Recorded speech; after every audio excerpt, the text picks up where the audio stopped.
And I think in Jersey in the last 3-4 months, at least 5 male suicides. No way. People don't end up in mental health crisis overnight. It's not go to bed feeling fantastic and wake up feeling suicidal. We are, as humans, hardwired to survive. That's what we're built to do. So to go against that must be so difficult. And we really have to stand back and go, what did we do to contribute to that person wanting to stay alive? So what I'm going through feels utterly unique to me in the moment, and no one's going to understand. Almost without exception, someone who comes into Man Club and talks, there'll be a connection somewhere. Someone will get it. It's bumping into someone in the street and them going, actually, yeah, I was just going to say I'm fine, but actually, no, I'm really struggling. Go, okay then, let's have a chat. How can you spot in order to prevent like this going off the rails? It's incredibly difficult. We all create a persona of ourselves in society. Am I walking down the street with all my anxieties, fears, beliefs on show? No, I put a picture of myself out there. And that doesn't leave much room if you are struggling, because the things that you are feeling are jarring with that perception of yourself. Matt Falla, welcome to Hospitality Insight. Good to be here. Amazing. So today we're talking about a subject that is quite a big problem, especially on the hospitality side, but not just hospitality. We are pretty much all affected, or we have friends that were affected, or we have members of the family. We're talking about mental health. And I want to start with the statistic. I don't know how accurate this is, and I can't remember exactly where I got it from, but it says that 1 in 7 adults in the UK reported poor mental health in 2023. Maybe it's 1 in 7, 1 in 10, 1 in 15, but it's still a lot. Mm-hmm. What this number says? I think it's symptomatic of the world that we find ourselves living in. And I think, I heard a description yesterday say that, we are essentially cactuses living in a rainforest. Mm-hmm. For thousands of years, hundreds of thousands of years, humans have developed in a certain environment, and the environment we find ourselves in today is very, very different to that. We're living far longer than we've ever lived. We live, this is a generalization, incredibly comfortable lives from the fact we don't need to feel pain. There's abilities to wrap up warm and dull pain and avoid pain wherever possible. And I think what we're seeing is a world that the brain just isn't really designed for, and yet we're still trying to operate in it. And I think there's also, much greater awareness of what would constitute poor mental health. A lot more people coming forward to say that I am suffering, which is fantastic, because they're getting the help they need. But that will also push the statistics up. But, if we look at it, suicide is one of the primary killers of men, of sort of early to middle age. Mental health, the statistics are anywhere up to sort of 25% of humans have recorded some feelings of poor mental health during their lifetime. So it's incredibly widespread. But do you think we're living the best times of our lives, and probably that ever, on this planet, who knows how it's going to be in years' time, but as it stands, is this what's causing it? Because you talk about being comfortable, you talk about almost what's happening outside of us, the brain can't keep up, and then that's where the disconnect happens. Is that what causes more mental health now than, let's say, 40 years ago or whatever years ago? Yeah, I mean, I certainly think periods of poor and maybe more extreme mental health issues would still come to light, but the solutions 40, 50, 60 years ago were pretty harsh and far from empathetic. So I think we are surrounded now with abundance, especially, this is not all the world, let's be honest. This is the true Western world, which has a crisis of plenty in a lot of ways. And again, within Jersey, there will be some with huge amounts and some people with nothing. So again, it's a generalization. But I think the need for us to be bored has gone. Mm-hmm. We are constantly able to be entertained. We eat food now that is very highly processed in some ways, which again has neurochemical implications. We are very quick to diagnose what we feel. We need a name for it. We need an acronym for it to give us a reason as to why we're feeling X way or Y way. And we're surrounded by images of success and what success looks like, what good looks like. And I think, if we look at the last 10 years has seen a revolution in terms of how we absorb information, how we absorb news, how we set supposed social groups. And that cannot be discounted in the fact that there's a general feeling of, I think, malaise in, across large parts of the population where actually joy has become much harder to find. Yeah. I mean, you are part of the Man Club Jersey, and you can say, I think you are almost like part of the founders of what's happening, in terms of like helping men, in this journey. Where do you see more issues? White collar, blue collar? Like, what's the difference in terms of like what's one more affected than the other, or it's common? There are common issues across the board. I would say there are common issues across the board. We probably see more people from a white collar background coming through into Man Club than a blue collar. And maybe that's to do with the time of day, the relative infancy of Man Club in Jersey compared to where I found it in Guernsey, where there was a much broader spectrum across blue and white collar. Maybe it's the timing that, we meet in the lunchtime, we meet in the evenings. That could exclude quite a lot of people in hospitality. So it's a fairly broad spectrum, but I wouldn't say that any one group is smashing it and feeling amazing and the other one is not. I think there are different issues, but they still tick the same triggers. They still hit the same areas that lead men to feel hopeless. And not men. This is Man Club. Yes, it's in general. I think I think it is. I think there tends to be more sort of societal ability. One of the biggest things I think the Man Club gives men is an ability to talk about a problem or problems that have no solution, which, as men, we tend to go, what's the point? If I can't fix it, what's the point of talking about it? Nothing's going to happen. I'm just going to be seen to be, moaning, or I'm just going to be seen to be this perception. Or is a perception of like the man should be strong all the time, no matter the situation, deal with it and all that. Yeah, there is. And sometimes you just can't deal with it and you need to talk to someone. And very often you can't, and it feels unique where actually there is commonality. So what I'm going through feels utterly unique to me in the moment, and no one's going to understand. Almost without exception, someone who comes into Man Club and talks, there'll be a connection somewhere. Someone will get it. And speaking that language of those who have suffered is also very important, because just talking to someone can actually be counterproductive if you can find someone who understands. When I was suffering myself mentally, I spoke to 3 doctors, and you expect the doctors are going to be, fully au fait. Probably the first 2 or 3. First 2 certainly weren't even listening to me. Straight to the computer, straight to a prescription for antidepressants. The third one, luckily for me, was okay. That sounds really awful. I think this is an old school mentality where I'm not, it's probably unfair saying that all the doctors will have a different approach than younger. But do you think like the younger generation understands these better, like the younger generation of doctor, or what was the issue here? I think the issue is multifold. It's, you go into the doctors, you have a 15-minute appointment. It's an easy fix, basically. Well, I think we as patients go in and we look at that person as the expert and go, you need to fix me. I need you to give me a reason. The doctors themselves are very short on time.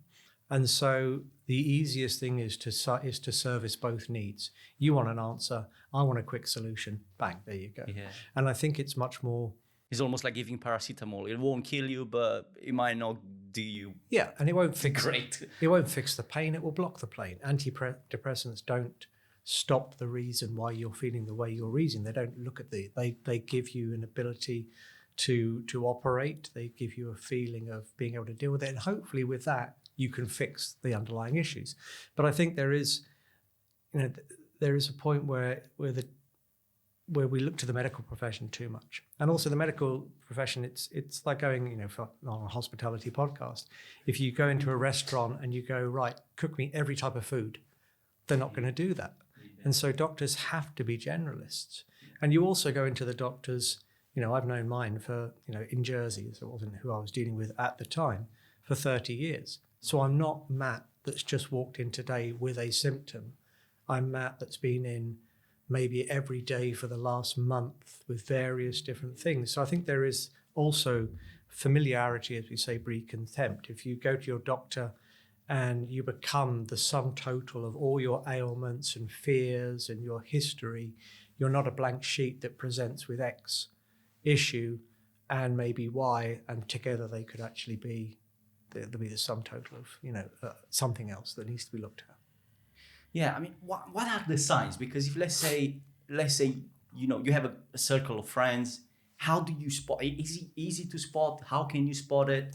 Early to be like, man, are you okay? Do you need help? Do you want to have a conversation? How can you spot in order to prevent like this going off the rails? It's incredibly difficult to spot, and as I said, when we first came in, I lost a friend last week, and I sit there thinking, God, I talk about this all the time. I set up men's groups. If anyone should, you almost feel guilty because you should. Yeah, and it's incredibly difficult to do so. And I think, we all create a persona of ourselves in society. Am I walking down the street with all my anxieties, fears, beliefs on show? No, I put a picture of myself out there. And that doesn't leave much room if you are struggling, because the things that you are feeling are jarring with that perception of yourself. So I think it's very difficult for anyone, male, female, or however you identify, to pull that mask off and say, actually, I wasn't that person that you thought I was. I was this person. This is how I'm feeling. And it may be completely different to the images out there. So I think all we can do is create an environment within our societies, within our friendship groups, where we know that someone, if they do speak and choose to speak and pluck up the immense courage to do so, and almost out themselves mentally in that space, they're going to be listened to. And then once you know the people around you and truly know them, not just the superficial, the football team you support, the food you like, who you're married to, but you actually know people, you'll be able to actually, I think, proactively say, God, you're going through a lot at the moment. Are you sure you're okay? You can talk to me. Rather than putting the onus on those people to say, why didn't they speak? And I have been thinking a lot about this over the last week, post Gary's passing. And the questions are why? Why did he do this? Why? How could he do this? Why didn't he talk? And I think we as a society and friends, family, everyone connected has to turn around and say, what reasons did we give him to not? So ask, why not? Why not take your life? What did we do, to give that person a reason to live? What did society do to give that person a reason to be hopeful? Because I think we have to stand back and go, how utterly, insufferable must life be if the only option is to end it?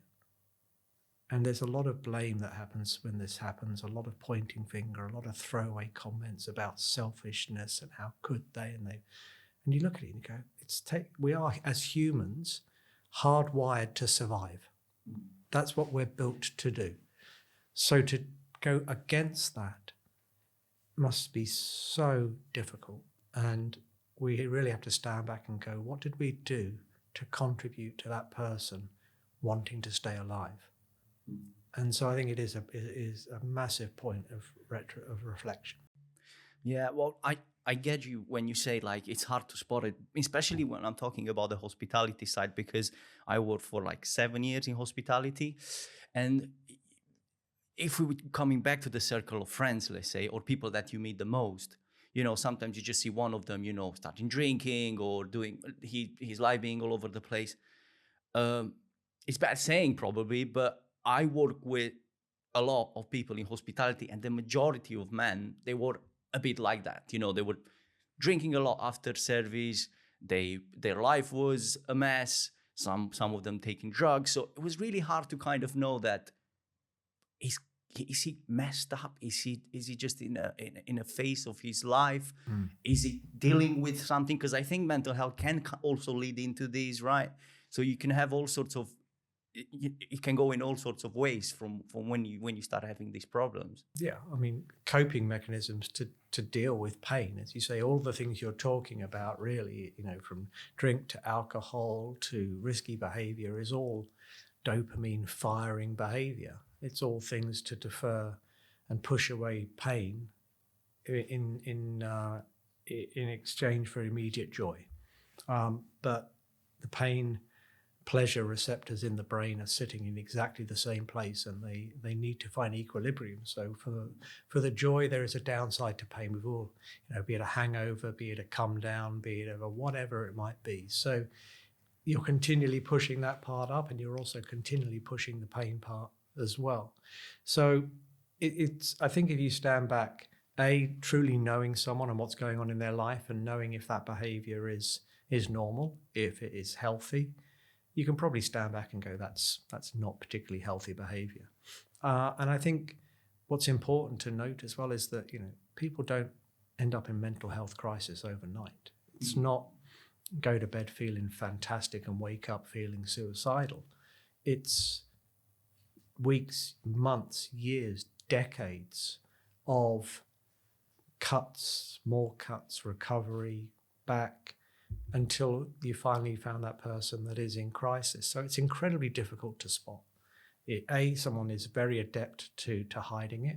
I don't think anyone would have looked at me during my periods of crisis and gone, that person's anxious and depressed, because I became very good at covering it up. And I think that covering it up is also very detrimental, because you can't be authentic. You know, you're one person here and another person inside. So it's so complex that I think the biggest thing we can do is not try and stop someone doing something. It's giving them reasons and being kind and empathetic. And if you do see that colleague that is displaying what you might think are self-destructive behaviors, just going, you're all right. Yeah. You touch on doctors, and you said, you know, you have one of them that understood, the other didn't, and so on. Do you think authorities are prepared for these kind of problems? Like, how is in Jersey the situation? Because we talked UK in general. I don't know if we have a statistic for Jersey. It's always difficult, I guess, getting it here. How is the situation in Jersey from this point of view? I would say it's better than, you know, like most things in Jersey. I think it's better than most other places on the planet. In a lot of ways, we may not see that at times, or may not feel it, but it is.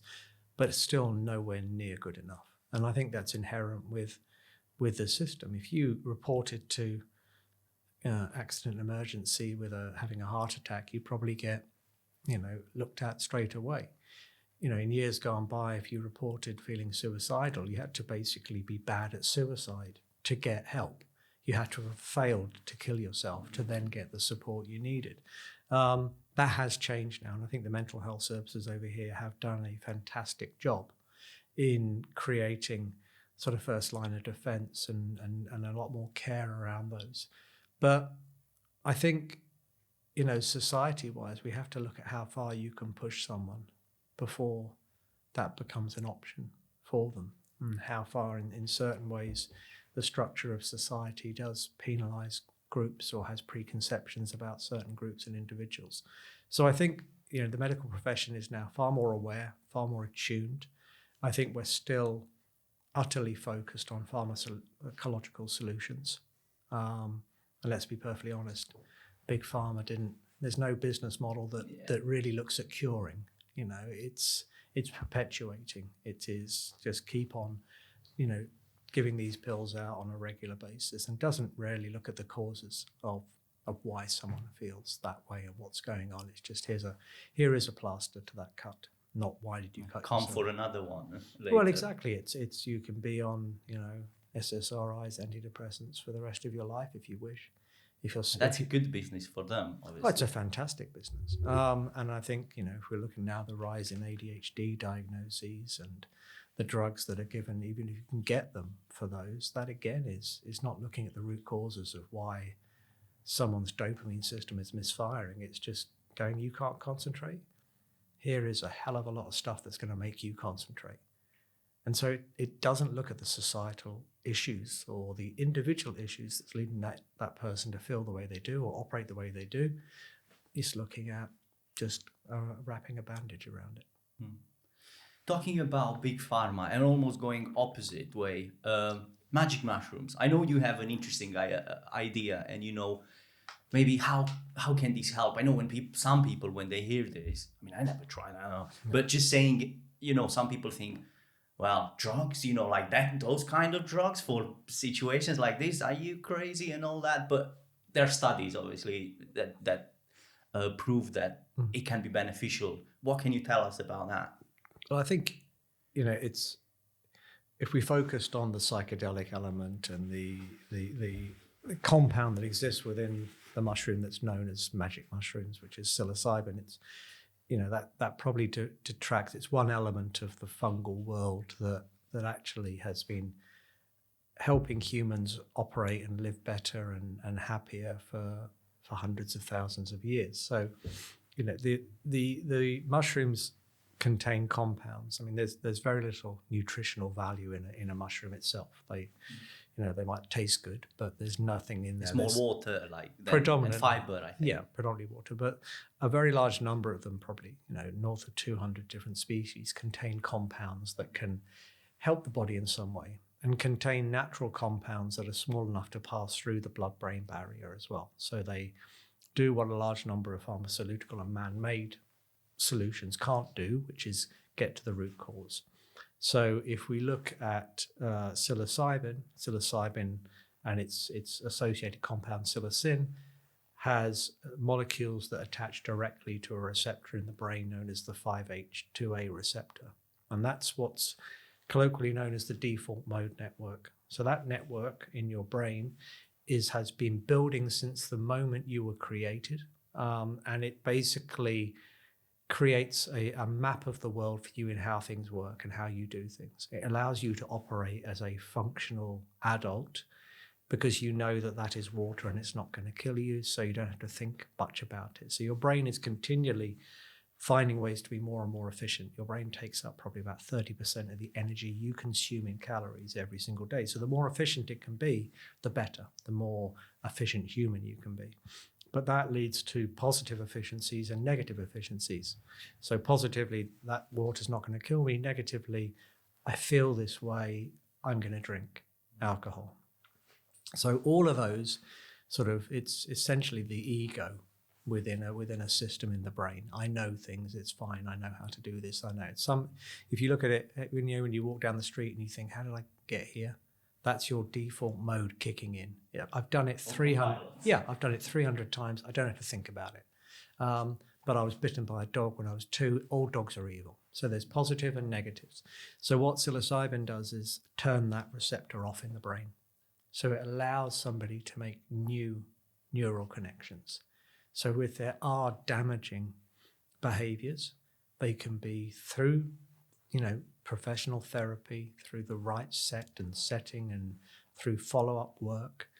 It can help people, recover relatively quickly from fairly traumatic PTSD, anxiety, depression, and indeed remain not symptom-free, but out of what would cause clinical depression for months and months after treatment, and maybe need 1 or 2. So that's the sort of psychoactive side, which has been wrapped up in the war on drugs back in the sort of late 70s, early 80s, through into today, where it's still a Schedule 1 drug, same as crack cocaine. There we go. You put this mushroom in the same bracket as that. So, but then you also have what's known as functional mushrooms. And so these are compounds such as reishi, or mushrooms such as reishi, turkey tail, cordyceps. And the one that the business that I'm involved in is looking at the moment is lion's mane mushroom, and the compounds that exist within that known as erinacin. And they again are small enough to pass through the blood-brain barrier and attach to the dopamine system and allow the dopamine system to not only regulate properly, but also help repair neural pathways as well within that. And that can affect everything from, obviously, the biggest one at the moment is individuals with the symptoms that are colloquially known as ADHD, but also Alzheimer, dementia, overeating, excessive behavior, motivation. So yeah. Do you get support in developing these, like, or people when people hear about it, even the governmental level, they're like, this guy is gone, he doesn't know what he's talking about. And is this available now? It's currently, so the lion's mane or erinacine lollipops are in soft trials now. In fact, I've probably got a bag in my bag over there. So what we're doing at the moment is just trying to get them to people and see what the effects are. And the effects are, what we expected, but also some massively unexpected ones. Athletes beating their personal bests at a certain thing. People's willingness to snack on chocolate being less. People's ability to focus, to start tasks they were putting off, to sleep better. So yeah, these are, and the government has been aware and very supportive of this. The government's never going to drag you over the line. They're going to stand there and they'll be there and they'll help and support it. But we talk very often about how the island needs to diversify its industries away from finance and also help boost tourism and hospitality. And this burgeoning medical tech and health tech industry that is quite nicely established already in the island, but just needs to be curated and pulled together a bit more, is, I believe, the future of the island's economic success, because people coming to the island or knowing the island because it makes them feel happier, healthier, better is an amazing thing to be known for, and to bring people here into our restaurants, into our hotels, into our social spots and beaches, I think is incredible. Nothing against Jersey Royals, we all love them, but I guess you can make a lot more profit if, let's say, you were to do a business like this with mushrooms, and it would be beneficial for all the island, I guess, not just for whoever invented that. Well, the Royals are iconic, they are, but they're being copied, and in a world that it's just as much as you can grow. If, let's say, it's a huge demand, then the price goes up, but can you do more? Probably not. It's a limited space. Yeah, it's a commodity. And the reality is the mushrooms and the ways that these are grown in chambers, they are a very low impact, both from an environmental perspective as well and an energy perspective, a very low impact and very high value crop. And it's be amazing that Jersey could be known as a place where people can come to really feel better. Gone are the days, I think, where we can try, and we shouldn't try and compete on being slightly sunnier than this place, or, we need to give. That's not under our control. It's not, and also the world. Jersey's heyday of tourism was 70s, 80s, 90s. We were a little bit foreign. We were close to our most, our closest geographic part. We were, low tax. Beer was much cheaper. That's changed completely now. And I think we need to adapt with that, and we can't sell ourselves on the same reason. It's amazing to see Visit Jersey doing so much around looking at our natural environment, the sea, but the whole world is waking up to well-being. So you can imagine someone coming to the island, looking at, maybe some experimental type treatments, sleeping better under a thermodynamic duvet, having their vital signals looked at, trying different mushroom compounds and seeing how that works for them physically and physiologically and neurologically as well. Eating amazing fresh food, swimming in the sea, and going back and going, wow, I feel better. And I think that's where the island is utterly, uniquely well placed to benefit from that. This development with mushrooms, is there somebody else doing it? Probably in Jersey. Yeah, no. I'd love to say it was me, and I really have attached my. Is even in Jersey somebody else? Yeah. Oh, so really? yeah, the brains behind this is an amazing individual called Nicholas Rose, who started his career as an industrial design engineer, and invented a number of things for other people, and then was back to go and do it himself, and invented a piece of kit that some elite athletes, definitely not me, will have come across, which is called Physiolab, which uses cryotherapy and compression to treat injuries, and then sold that business and discovered that quite intuitively that people who build businesses or invent things aren't always the people to take them on and commercialize and sell.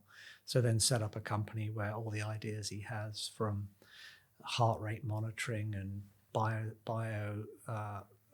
biometrics around quantum computing, through to sleep, through to balance. Yeah, it's more looking at the fact that the most unique thing about us as humans is our heart rate rhythms. And so actually that's a very good way of looking at how to protect your data and your security in a world where quantum computing could well make every password somewhat defunct, especially my mother's maiden name plus one and an exclamation mark. So I think, and there's so much now that, again, it comes back to this point where humans are living very, very differently to how we're built for. And the sleep part alone is, where we are become fixated on 8 hours of sleep, or not looking at screens before bed, or all these different metrics. And actually the biggest determinant of a good night's sleep is the amount of energy your body releases when you go to sleep. So how much heat is your body releasing? Because if you don't release about 2.5 to 3 degrees of heat between falling asleep and deep sleep, you'll never get a good night's sleep. Your body's physiological systems that are meant to kick in and flush the body out and clean the brain and release various chemicals and flush other chemicals out never kicks in. So actually the biggest thing you can be looking at is sleeping cooler. So another thing Nick's invented is a thermodynamic duvet that allows that to happen, and also allows your vital signals to be monitored during sleep as well. So it's, from someone who has spent his whole career in financial services, and still something I love, because yes, it's finance, but it's people. It's people we work with, people we deal with, people we try and help.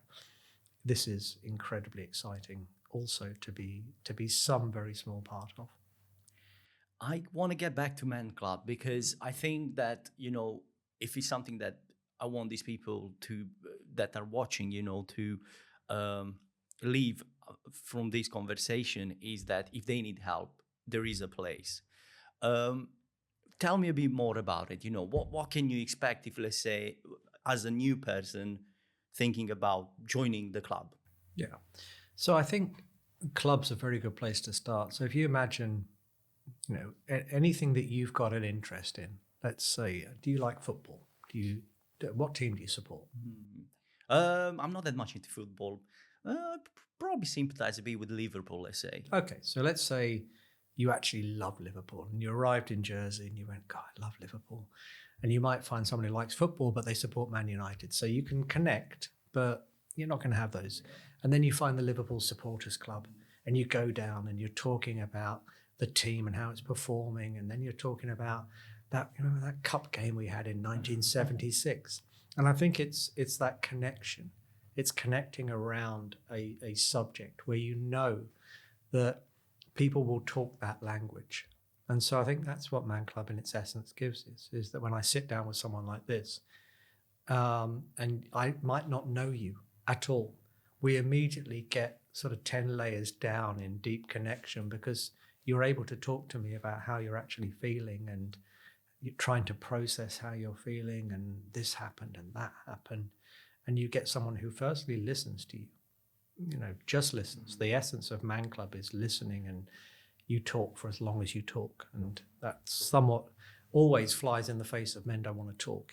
If you give men the right environment and the right listener, they won't stop talking, because there is an inherent sort of knuckling down of everything that they may well be going through. So it gives people the ability to connect, to find community, to find commonality in that space. And it also gives them the ability to get elements of connection and reassurance. And I know, I went through that, or I know somebody who went through that. And then there tends to be, like any community, people who will go, well, actually, maybe you're looking for a job. I know someone who's looking for this sort of person. It can help further than just... Completely, because, there is a lot of help around us in society in our island, but getting to it can be like telling somebody, well, just go and climb Everest. There you go. Well, why didn't you go to Social Security and ask for Form 26B, Part C, 321? Because that would have given you money to give you this. In that space when you are at your wit's end and you are not thinking rationally, to ask somebody to go and rationally do something. So we had someone who actually from a hospitality background came to Man Club. Probably one of the most extreme cases I've seen who's come in. He tried to take his life 7 times. He was at his wit's end, living in the shelter, didn't know where to turn, had developed an addiction, is working late nights in hospitality, which had then created debts, which had then ended his marriage. And so just awful. And there is no one's out there giving advice in Man Club. There is no advice. There's no one saying you should do this and here's a to-do list. We're all different. Yeah. It's just listening. But then through that, it's like, okay, what could we do for this person? They're not eating particularly well, right? Let's see if we can get them some decent food. They want to, they're not getting out of their bed sit, between the hours of 3 when they finished shift work through to whenever. Right, let's take them up to the walking football on a Wednesday night. They want to work a second job, but don't have a car. Okay, they've now found a car, but they can't afford the insurance. Right, well, community savings and community support groups and others will provide not even loans, just grants to help. So let's get that. Now you're in the insurance company and they don't speak your language. Fine, can we do? So it's just because people inherently want to be better. When I was suffering, I would try and find anything to be better. There's no sort of wallowing in this feeling. There is a drive that this is intolerable and I have to do something. And going to Man Club is part of that place. But when you're there, it's a case of, right, what else can we do? And where else? And we can wrap, actual or sort of, other arms around you and just go, right, let's just see if we can get you from this place to that place. And it's mostly up to you. And then if you know where we are, and that really is it. So it's so many levels. Man Club is this, it's sitting one-on-one with somebody, it's bumping into someone in the street and them going, actually, yeah, I was just going to say I'm fine, but actually, no, I'm really struggling. Okay, then, let's have a chat. And then it's the meetings, and then it's playing paddle tennis or walking football or walking the dog or anything in between. It's a community, it's a club. Yeah, I know you can't compensate losing your friend's life, for example, over probably saving others. But with what you guys do, I'm sure you probably did save a few lives. If you have people coming in these situations, they're that far probably from going over the tipping line, then you probably did save quite a few lives, which is I guess what you're in for. It's I don't know. It's so nuanced and so intricate to look at it that if someone is reaching out for help, they may be far away from doing that. The situation we discussed there is pretty unique. This individual had tried a number of very, very serious attempts and came and said, this is the last thing I'm trying to do. But the fact that people are taking a positive step in that they have made contact with Man Club, they've come along to something, is a very, very strong indication that they want to live, they want to be around. And suicide is the extreme end of what we're dealing with here. You can be dealing with people who just go, it's just very soft problems sometimes. It can be just problems that just need people to go, okay, yeah, I get it. People who had come along who had chronic fatigue, that have ruined their Olympic careers, literally because of chronic fatigue kicking in. And you come into that group, and on that first meeting, you had 3 men in the room, all who had experience of chronic fatigue. So immediately there was connection and support and thought. Yeah. But, the premise of Man Club is not to stop people killing themselves. Yeah, no, absolutely. I probably made it a bit too much on their side, but it's more of a community to listen. It's to create an environment that people know if they want to, because if someone does want to take that final step and their life is so intolerable, and someone very close to me once gave a very neat explanation of how intolerable feelings of poor mental health can be, that if you're in the middle of anxiety, depression, whatever else it is, and someone said, Radu, here's £1 billion on the table, it's yours. But the only caveat is that you have to feel like this for the rest of your life. You wouldn't touch it. Would not touch it, because if there is no color in life, if there is no joy, if there is no hope that the next minute's going to be any better than the last minute, then I think we all as society need to have a huge amount of empathy why people make that decision, because it's very rarely internal factors that have led that person to feel. It's how they process internally, but it's external factors that have led that person to that point. And I think in Jersey in the last 3-4 months, at least 5 male suicides. And we know that, this time of year is particularly fast. We've got the wonderfully named Blue Monday coming up on Monday, which is like, oh God, here's the most depressed day of the year. Well, it sort of undermines the rest of the year. But there are marked increases in suicide around this time of year. There is marked increases in suicide around the times the clocks change, because that 1 hour change in sleep can be, for people, just one trigger towards that. Low testosterone. So many things go into why someone may go from one part to another. Wow, this is so complex. For people that want to actually find the club and get more information, or maybe find more about you, where they can find you on social? Yeah, so we are on all the social media channels. Thankfully, that's done by an amazing firm called the Brand Champions, who I met relatively early in setting up Man Club over here, and they just run all of the social media channels. You don't want me anywhere near that sort of thing. So we're on Instagram, we're on Facebook, we're on LinkedIn. It's Man Club Jersey, Man Club Channel Islands as well with our team. The website is man-club.org, or my mobile number, which you can put on the podcast, I'm sure. And I'll put it in the description. Yeah, and I think that's really is how people can find us. And yeah, just do so. I go out into businesses and talk, and schools, and anyone who'll have me come along and listen and hopefully share my story and how Man Club was a fundamental part of me accepting how I was feeling, finding connection in a group, and the ability to be honest with who were a group of strangers that very first meeting, but that ability to speak openly about how I was feeling without judgment, without the fact that, what was causing my issues was maybe objectively standing back less than someone with addiction, someone with a hearing history. It didn't matter. Everyone was the same in that group. And so that ability to find that, I think, was invaluable. And that, amongst many other things, gave me the ability to get better over time. But I've gone through periods where I felt worse again and had to stand back and look at what I'm doing. This time, late last year, I was in a particularly back to a bad place, and I go, well, why? Well, I'd come off antidepressants.